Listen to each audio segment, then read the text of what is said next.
This morning, the homeless crisis in Central Florida putting some families in some very tough places for the holidays. Fox 35's Danielle Knox found a family in Apopka forced to live out of their pickup truck, and she's live in studio with the latest on this. Danielle. Good morning, guys. You see that pickup truck here behind me, and a family is leaning on their faith this holiday season and really every day.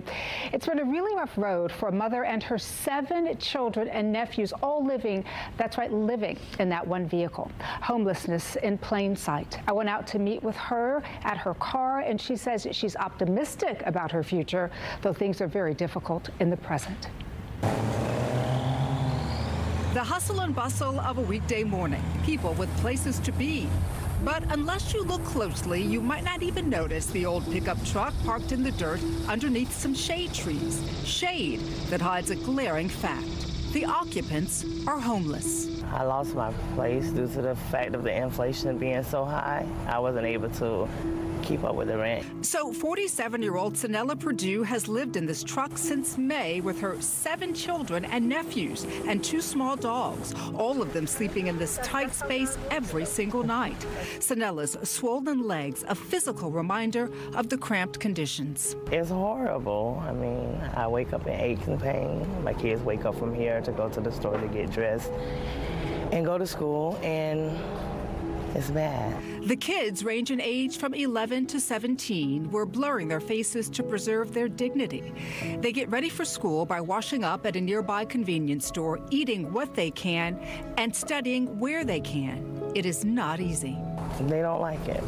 They cry. Emotionally, I can't break down. I have to keep going. So I keep God first, and I have to give it prayer every day. But many of the days of Sanella's life have not been easy. Born in Sanford, she was a normal teenager until a traumatic event at age 19 altered her life forever. She went on disability and was making it okay, she says, until another traumatic event, the brutal murder of her 16-year-old son in 2016. It's hard. It's hard. It's hard to talk about this here. I just deal with it just amongst me and my kids.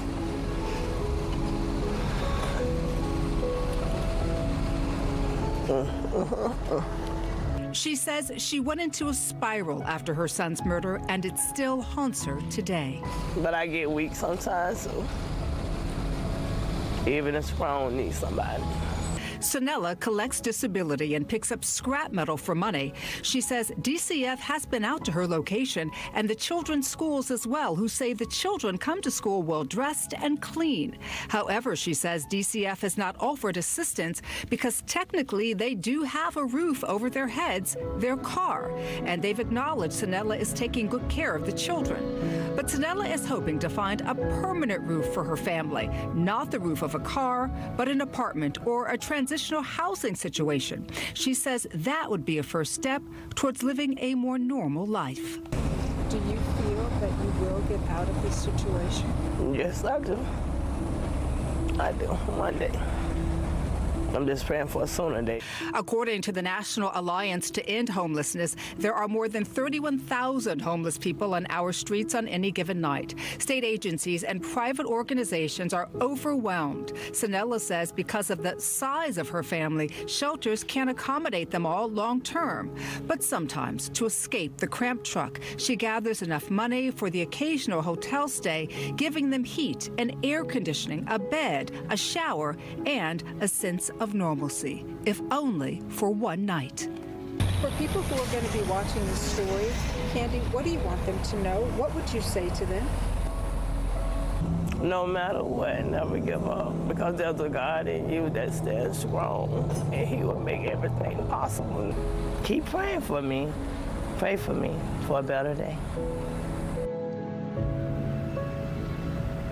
Oh, and so we want to add here that we did reach out to DCF last week regarding Sanella's case and have not heard back. Sanella, though, says that her biggest hope, as you heard there in the piece, guys, is to find permanent housing. Unfortunately, that has not happened yet. And, you know, it's cold out here and her resources are very, very limited.